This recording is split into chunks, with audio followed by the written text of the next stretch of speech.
Buenos días. Hoy les voy a hablar acerca del riesgo relativo o la prueba de chi cuadrado de Pearson con el artículo Características de las lesiones no palpables de la mama. Ahora les voy a hablar acerca del objetivo y la metodología. El objetivo de este artículo es caracterizar las lesiones no palpables de la mama en las pacientes atendidas en el Hospital General Docente Dr. Enrique Cabrera. La metodología que se realizó fue un estudio descriptivo y prospectivo en el servicio de cirugía general del Hospital General Docente Dr. Enrique Cabrera, en el periodo comprendido desde febrero del 2009 a febrero del 2014. El universo fue de 1.366, que estuvo constituido por todas las pacientes que se pesquisaron en la consulta central de mastología, siguiendo las normas del servicio del Sistema Nacional de Salud.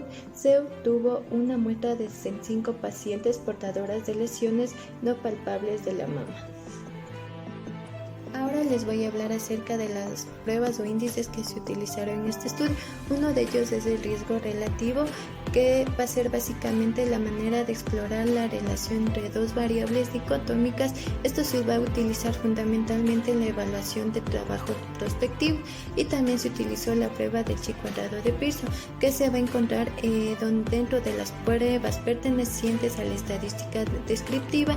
La estadística descriptiva aplicada con el chi cuadrado de Pearson es el estudio de dos variables, que es donde se va a extraer la información de la muestra. Estas dos pruebas se utilizaron en este estudio para dar información en una tabla de frecuencia y una tabla de contingencia. Se aplicó la prueba del chi cuadrado de Pearson, dándonos como un nivel de significancia de 0,5%, y se calculó un riesgo relativo con un intervalo de confianza de 95%. Como resultado, dice que encontraron en 18 que representa el 27.7% de lesiones malignas y 47 que representa el 72.3% de lesiones benignas. El mayor número de casos, de 52.3%, se registraron en el grupo de edad de 50 a 64 años de edad. Conclusión de este estudio. El carcinoma de origen ductal fue predominante en nuestro estudio, además de demostrar que el riesgo de cáncer en la categoría BRAF 5 fue 4 veces mayor que en las categorías BRAF 3 y 4, y los hallazgos de la mamografía más frecuente fueron las microcalcificaciones y los nódulos, estos últimos con mayor incidencia de malignidad, y las lesiones benignas más frecuentes fueron la adenosis esclerótica.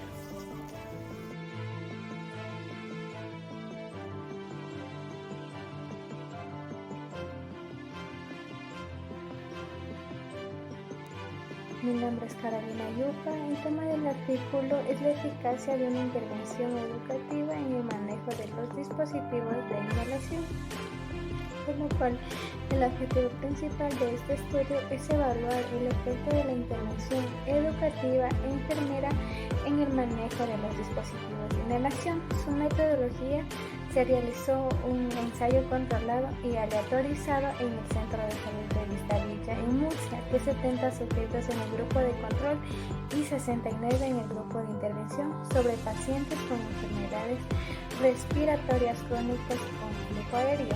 En el grupo de intervención se realizó un adiestramiento hasta que el paciente lo realizó de una manera correcta, y posteriormente se le entregó un material escrito de apoyo, mientras que en el grupo de control solo se le brindó una información escrita, por lo cual se consideró como una técnica inhalatoria aceptable realizar una inspiración profunda y apnea de 10 veces. En el tratamiento y análisis de los datos se empleó el test de MC-Mirman para los datos apareados antes y después de la intervención, y el chi cuadrado en el contraste de la hipótesis de los datos apareados en una medición post-intervención.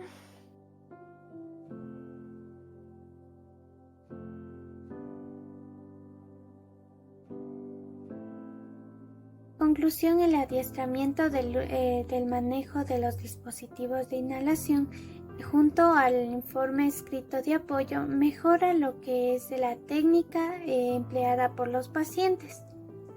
Frente a a la entrega del informe escrito. La prueba de Mark-Nemar. Esta se utiliza para decidir si se puede o no utilizar un determinado tratamiento, que induce un cambio en la respuesta de los elementos sometidos al mismo, y también ver si es aplicable a diseños de tipo antes o después, en los que cada elemento actúa con su propio control. Este consiste en que n observaciones de una variable bidimensional, que es x y y, es igual a i igual a 1 en números. De igual manera, la escala de medición de x y y es nominal, con dos categorías tales como son positivos o negativos, o si a la vez son hembra o macho, o si existe una presencia o ausencia, en la cual se puede determinar de entre 0 y 1. Gracias.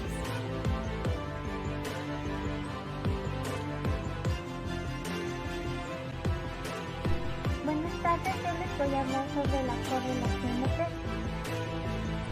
Lo que yo escogí para la correlación de peso es sobre la correlación entre las enfermedades respiratorias agudas en las mujeres embarazadas y en la calidad del aire.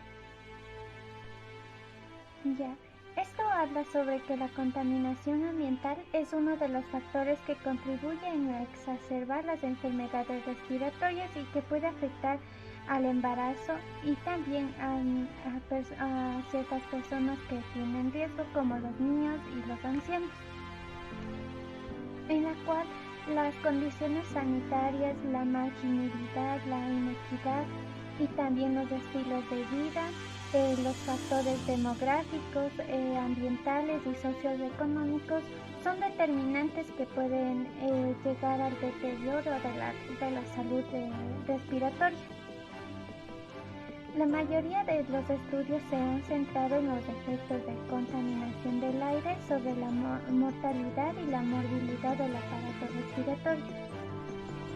En los grupos poblacionales más susceptibles que merecen mayor atención, como dije anteriormente, los ancianos, las embarazadas y los niños, en el cual la Organización Mundial de la Salud calcula que 1.500 millones de individuos están expuestos a poluciones del aire, causantes del 20 a 30% de las enfermedades respiratorias, de las cuales existen 500.000 muertes anuales que se deben a contaminantes externos como partículas y dióxido de azufre, y 2 millones a las altas concentraciones de partículas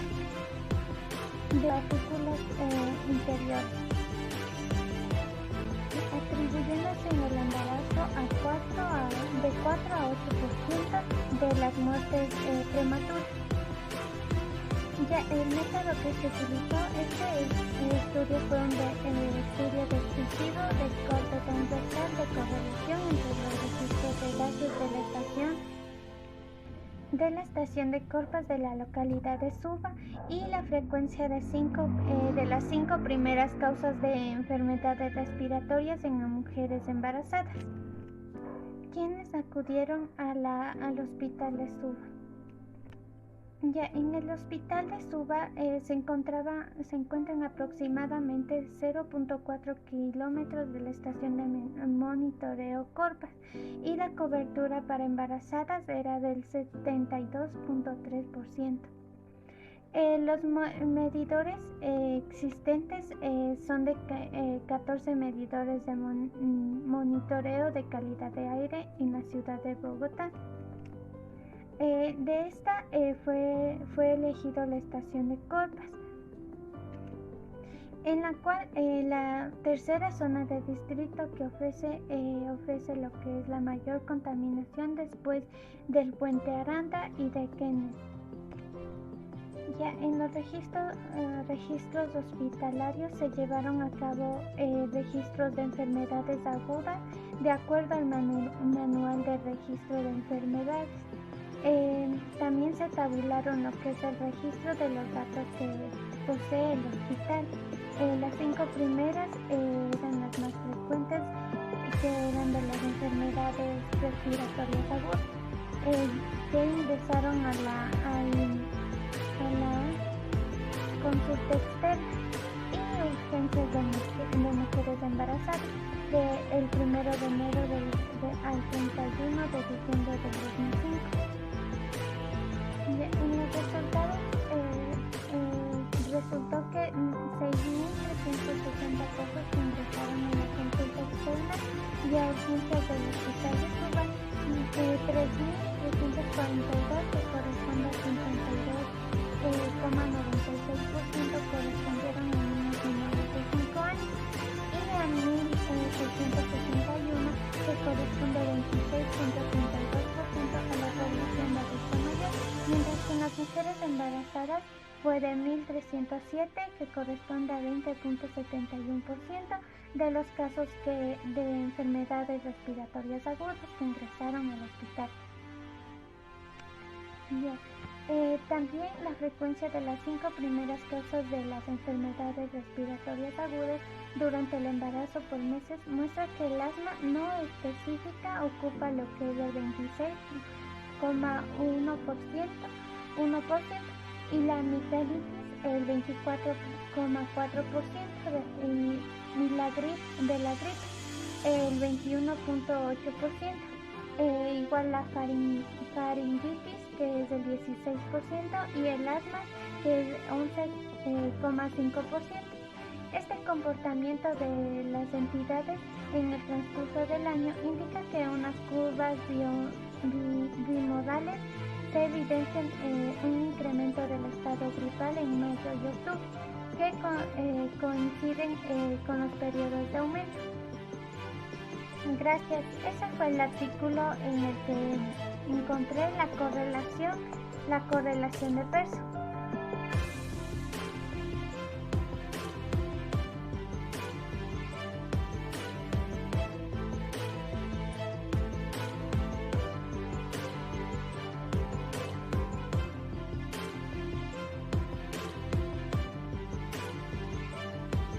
Buenas tardes, licenciado y compañeros. Les voy a hablar acerca del índice kappa y cómo se utilizó en este estudio.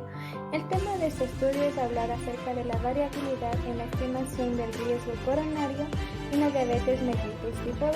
Por lo tanto, el objetivo principal de este estudio fue determinar la concordancia y la capacidad predictiva del cálculo del riesgo coronario de los principales métodos disponibles con la incidencia real de enfermedad coronaria en la población con diabetes mellitus tipo 2. Este estudio fue llevado a cabo en ABC Raval Sud, que está ubicado en el casco antiguo de Barcelona. Por lo tanto, el estudio de cortes prospectivos de Raval Sud fueron diseñados para estudiar la epidemiología de las alteraciones metabólicas de la glucosa y el desarrollo de la complicación a largo plazo de la diabetes. Los individuos seleccionados para este estudio fueron pacientes diagnosticados con diabetes mellitus tipo 2.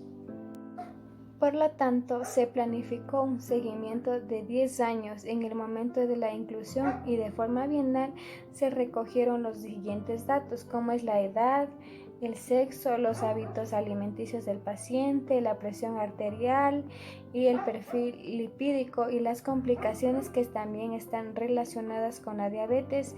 Entre estas están la enfermedad coronaria. Por lo tanto, el índice kappa nos permite medir la concordancia de uno o más observadores con un referente que representa un valor real. Por ejemplo, al estudiar el grado de concordancia de los resultados obtenidos con las distintas tablas mediante el cálculo del índice kappa de la tabla 3 que podemos observar, observamos que la concordancia es muy baja si alguno de los métodos comparados es el de Resijor. La mejor concordancia parece ser la que hay entre las tablas de Fragingham 91 y Fragingham 98, aunque solo es aceptable K del 0.68.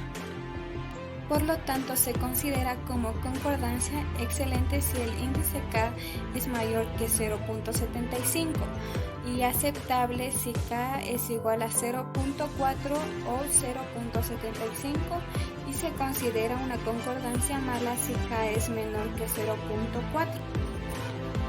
Por lo tanto, como conclusión vamos a deducir que hay una gran variabilidad entre las distintas estimaciones del riesgo coronario en diabéticos.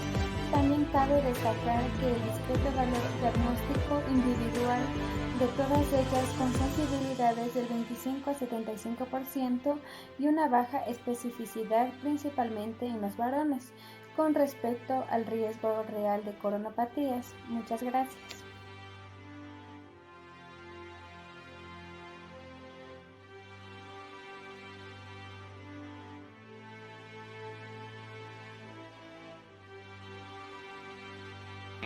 Buenas tardes, profe. Buenas tardes, compañeros. El día de hoy les voy a hablar acerca del test de estudio de muestras repetitivas.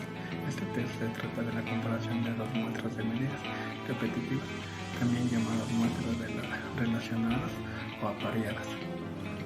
Las medidas repetitivas pueden servir como método de autocontrol en un diseño experimental, por lo que permite controlar otras variables externas a las que se debe evaluar. De ahí su suma importancia como la prueba de test de estudio de muestras repetitivas, ya que en las muestras relacionadas tenemos como varias observaciones al mismo sujeto o al mismo caso. Cada caso está expuesto a más de uno de los tratamientos que se estén probando, ya sea siendo tratado y no tratado, respondiendo a varias preguntas o analizando las preguntas o realizando tareas bajo más un estímulo externo. Las muestras relacionadas aparecen en experimentos de tipo de antes y después, como ejemplo el estudio de pacientes donde se comparan los resultados de antes y después de su tratamiento. Como un ejemplo podemos decir o se puede imaginar que se administra un fármaco a 30 pacientes hipertensos y se nota su presión sanguínea antes que va a ser el pre-test y después que va a ser el post-test de la administración del mismo. En este ejemplo que les doy, o en este caso, vamos a tener una variable de respuesta que es la presión sanguínea, que va a ser el valor numérico, y una variable explicativa que va a ser el tiempo que fue antes y después de aplicar el fármaco. El artículo que les voy a dar de ejemplo habla acerca del pensamiento crítico mediante la simulación de alta fidelidad con unos estudiantes de medicina, la cual se realizó en México. En este artículo que les voy a presentar hace énfasis en el desempeño de los estudiantes de medicina, que demanda una gran competencia que integre los aspectos cognitivos, técnicos y emocional del profesional de medicina.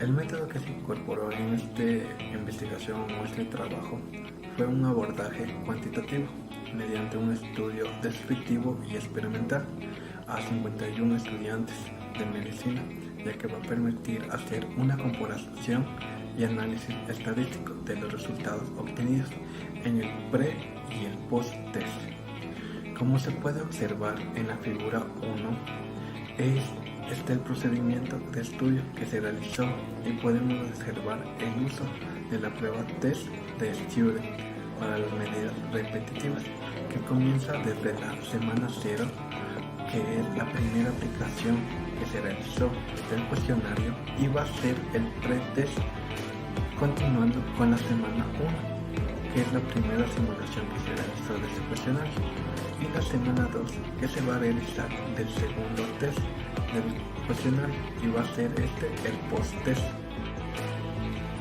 De igual manera, se puede observar en la tabla número 1 que se hace una referencia a una comparación de la disposición del pensamiento crítico y se observa el pre y el post-test y los valores que nos muestran que no hubo un gran cambio entre el pre y el post-test, que se puede observar ahí en esta tabla.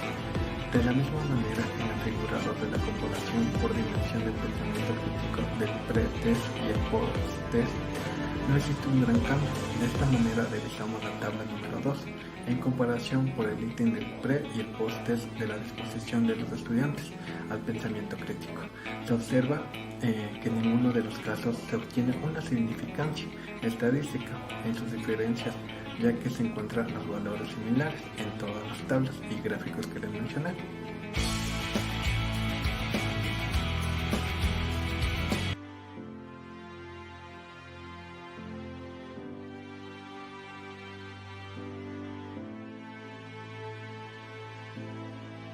Mi nombre es Brenda Moya y voy a hablar sobre la investigación que empleó la prueba de Student para muestras de grupos independientes.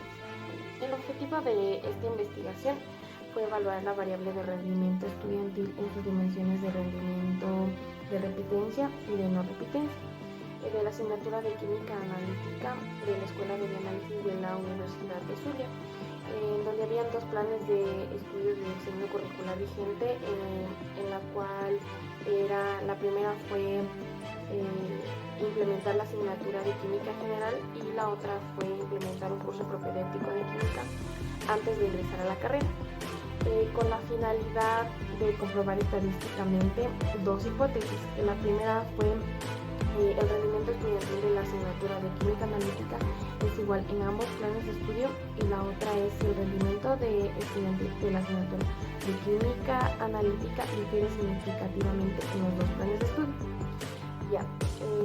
La metodología.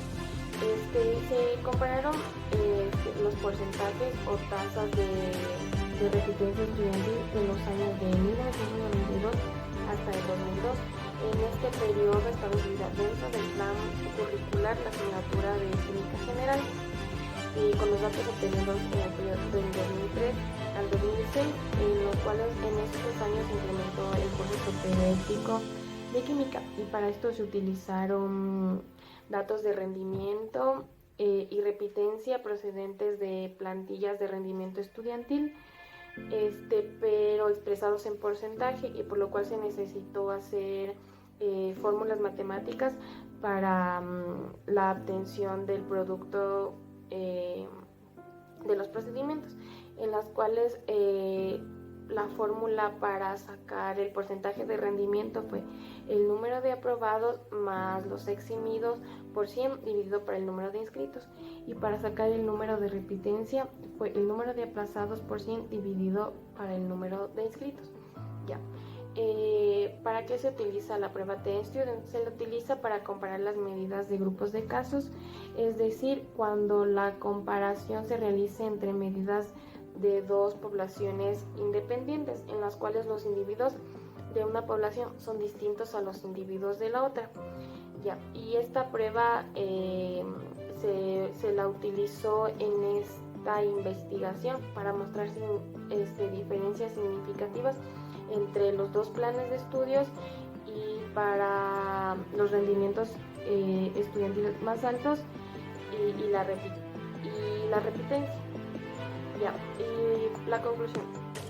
Los resultados de la estadística permitieron revelar que los porcentajes de rendimiento estudiantil más altos y los porcentajes de repitencia más bajos de la asignatura de Química Analítica fueron obtenidos en el plan de estudios que incluye Química General dentro de la malla curricular de la carrera, y asimismo se demostró que existen diferencias significativas entre el objeto de estudio y los planes curriculares, de manera que la eliminación de Química General dentro de